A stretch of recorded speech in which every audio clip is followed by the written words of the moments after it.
अस्सलाम वालेकुम प्यारे viewers. Election commission of Pakistan form number 45 को बहुत आसान कर दिया गया है। एक आसान फॉर्मेट के साथ प्रेजाइडिंग अफसर और असिस्टेंट प्रेजाइडिंग अफसर का मसला ख़त्म। ये हमारे सामने फॉर्म नंबर 45 पड़ा हुआ है। इसको हम प्रैक्टिकली तौर पर फिल करेंगे। पहले हमने एक फॉर्म फिल किया था जो इंग्लिश में था। इस दफ़ा जो है इलेक्शन 2024 का जो फॉर्म है वो उर्दू में है। इसको उर्दू में किस तरह फिल करेंगे? सबसे पहले इस पूरे फॉर्म को मैंने 4 सेक्शन पर तकसीम किया है। यानी फॉर्म टोटल इसके 4 सेक्शन है। सेक्शन ए में तमाम दुरुस्त वोट दर्ज करेंगे। सेक्शन बी में तमाम गिनती से खारिज शुदा वोट, यानी हमारा ये फॉर्म का जो ये हिस्सा है, ये कॉलम वाइज जो हिस्सा है, ये सेक्शन ये है और इसमें तमाम हम दुरुस्त वोट दर्ज करेंगे। और ये हमारा बी सेक्शन है। बी सेक्शन के 1, 2, 3 पार्ट्स हैं। इस पार्ट्स में हम तमाम गिनती से खारिज शुदा वोट डालेंगे। और पार्ट सी में फिर यही ए और बी का को जमा करेंगे। ये पार्ट सी है। यहाँ पर यानी यहाँ पर आपने ए इस पार्ट और बी पार्ट दोनों को जमा करना है। और डी पार्ट ये है। डी पार्ट में तमाम डाले गए वोट, चाहे मर्द के जितने भी हो, ख़वातीन के जितने भी, कुल इनकी तादाद। यानी हमने पूरा फॉर्म को 4 सेक्शन में तकसीम। ए सेक्शन में जो है तमाम दुरुस्त वोट दर्ज करेंगे। बी सेक्शन में गिनती से खारिज शुदा। सी सेक्शन में ए और बी का मजमुआ लिखेंगे। और डी सेक्शन में मर्द और ख़वातीन के कास्टेड वोटों की तादाद। तो एक फॉर्मेट मैंने बनाया है प्रिजाइडिंग अफसर के लिए कि अगर वो इस सादा रफ कागज़ पे ये फॉर्मेट पहले बना दें तो 100% गारंटी देता हूँ कि उसका फॉर्म नंबर 45 और 46 करेक्ट होगा, सही होगा। तो सबसे पहले में फॉर्मेट का ये तरीका है। Form number statement of the account और बैलेट पेपर्स अकाउंट के लिए ये फॉर्मेट है। यानी फॉर्म नंबर 45 और फॉर्म नंबर 46 के लिए ये फॉर्मेट कारामद है। सबसे पहले अगर वो लिखते बैलेट बॉक्सेस से निकाले गए कुल वोट, ठीक है। अगर कंबाइंड पोलिंग स्टेशन है तो मर्दों के पोलिंग बूथ से कितने वोट, फॉर एग्जांपल मैं फर्जी डेटा डाल रहा हूं और उसको फिर फॉर्म नंबर 45 में दर्ज करेंगे। मर्दों के पोलिंग बूथ से 200 वोट निकले, ख़वातीन के पोलिंग बूथ से 121 वोट निकले। दोनों को जमा कर दे, आपके पास कुल वोट आ गए 321। फिर 321 को प्रोसेस से चलाओ कि कितने वोट जो है गिनती से खारिज है। हमने देखा कि 20 वोट ऐसे निकले जो गिनती से खारिज थे और 301 वोट दुरुस्त करार पाए गए। फिर ये 301 वोट को मज़ीद दे के प्रोसेस के तहत कि किस कैंडिडेट्स के हक में पड़े हैं। मैंने फर्जी नाम लिखे हैं यहाँ पे। फॉर एग्जांपल यहाँ पे अकरम के हक में 80 वोट पड़े, नवीद के हक में 52, जावेद के 91, रशीद के हक में कोई वोट भी नहीं पड़ा, जब्बार के हक में ही। ये बैलेट बॉक्स से निकाले गए वोटों का हमने फॉर्मेट बना लिया। इसी तरह अगर आपके पास पोलिंग के दौरान जो है टेंडर वोट पड़ते हैं तो टेंडर वोट का भी जो है इस तरह फॉर्मेट बना।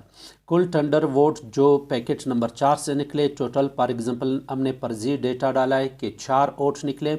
4 में हमने देखा कि कितने गिनती से खारिज है। गिनती से खारिज हमारे पास फॉर एग्जांपल 2 आए। इसको हमने पैकेट नंबर 6 में डाल दिया, सेल कर दिया। और कुल टेंडर वोट में से गिनती में जो दुरुस्त पाए गए वो 2 थे। वो उसको हमने मज़ीद प्रोसेस देखा कि इसको कैंडिडेट वाइज देखे कि किस कैंडिडेट्स के हक में पड़े। अकरम के हक में एक है, नवीद के हक में एक है। तो हमने यहाँ पे फॉर्मेट बना लिया और बैलेट पेपर उस वोट को पैकेट नंबर 5 में डालकर महफूज कर दिया। इसी तरह अगर आप चैलेंज वोट का भी फॉर्मेट बना दें, ये देखें कुल चैलेंज वोट इस तरह लिखें जो पोलिंग के दौरान लिफाफा नंबर यानी पैकेट नंबर 7 में हमने डाले थे। फॉर एग्जांपल मैं फर्जी डेटा डाल रहा हूँ, यहाँ पर 14 चैलेंज वोट निकले। तो उनको हमने देखा, उनमें से 3 वोट गिनती से खारिज थे जिनको हमने पैकेट नंबर 9 में डालकर सेल कर दिया।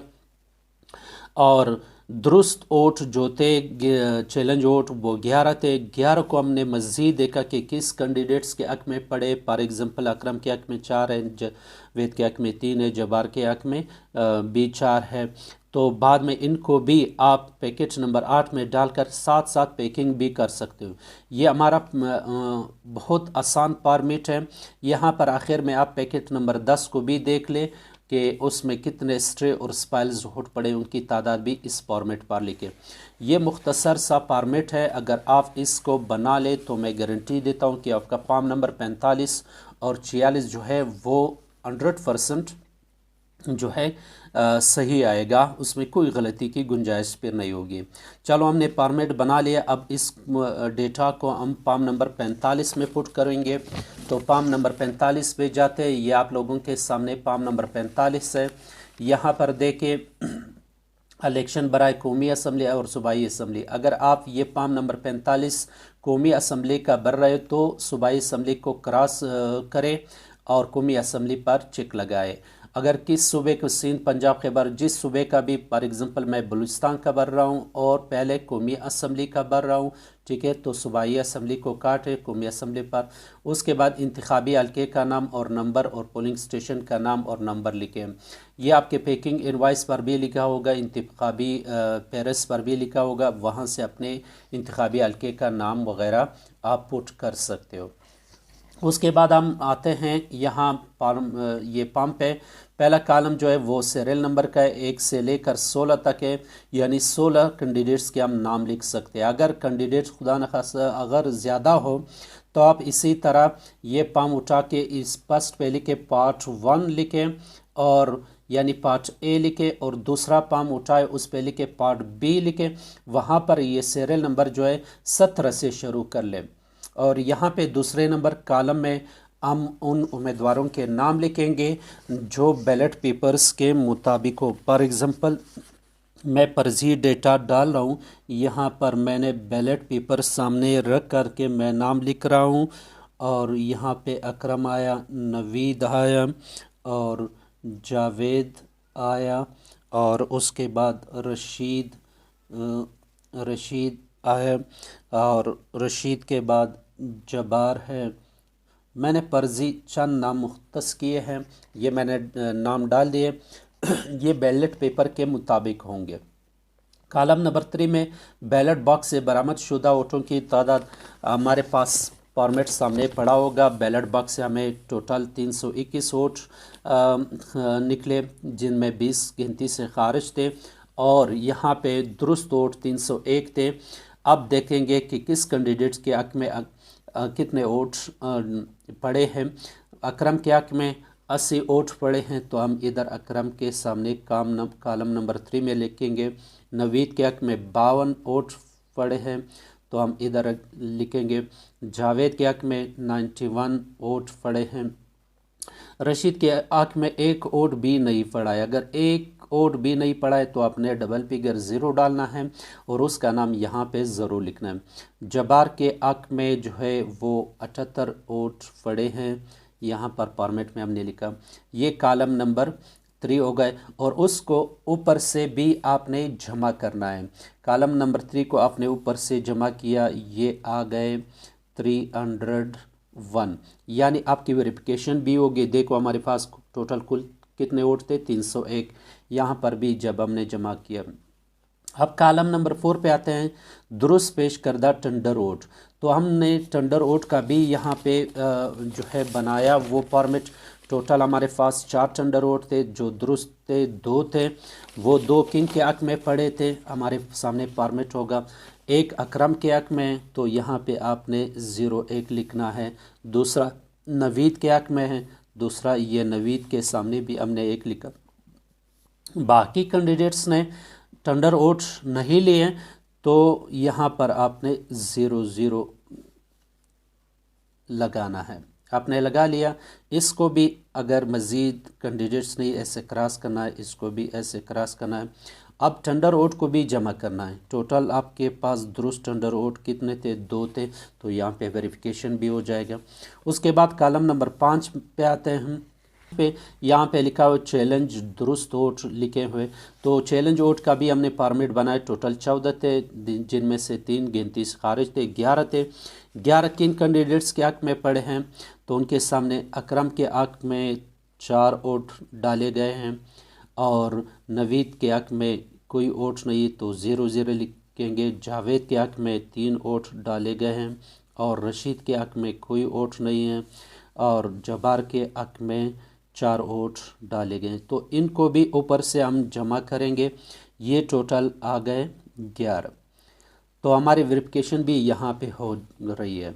तो अब कॉलम नंबर 6 में जो है यहाँ पे वाज़े लिखा है कि कॉलम नंबर 3, 4, 5, यानी 3, 4, 5 इनको जमा करें।